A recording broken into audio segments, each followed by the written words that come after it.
اس بات کو یاد رکھیں کہ جب آپ کی آنکھوں میں چمک آتی ہے کہ ہاں یہ آدمی جانتا ہے، تو خود اس آدمی کو بھی اپنے پر یقین زیادہ ہو جاتا ہے کہ ہاں یار میں جانتا ہی ہوں گا۔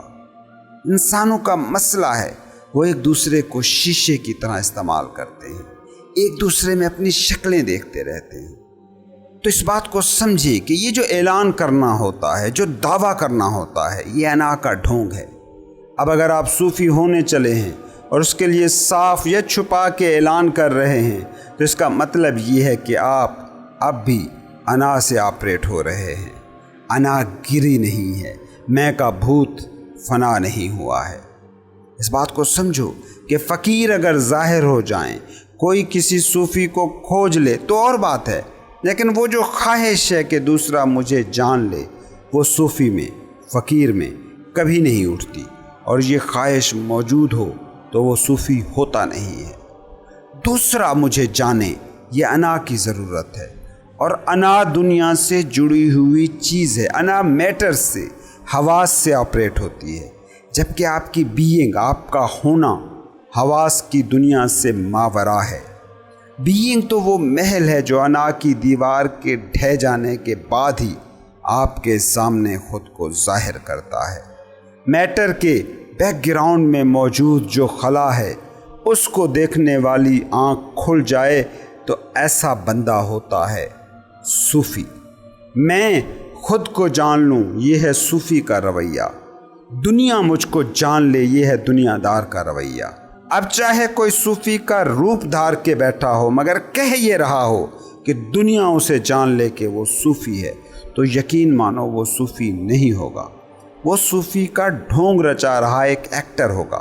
صوفی کا تو ایک ہی طرز ہے، اس کی منزل کا تو پہلا سنگ میل ہی یہی ہے کہ وہ اعلان نہیں کرتا کہ وہ کچھ ہے۔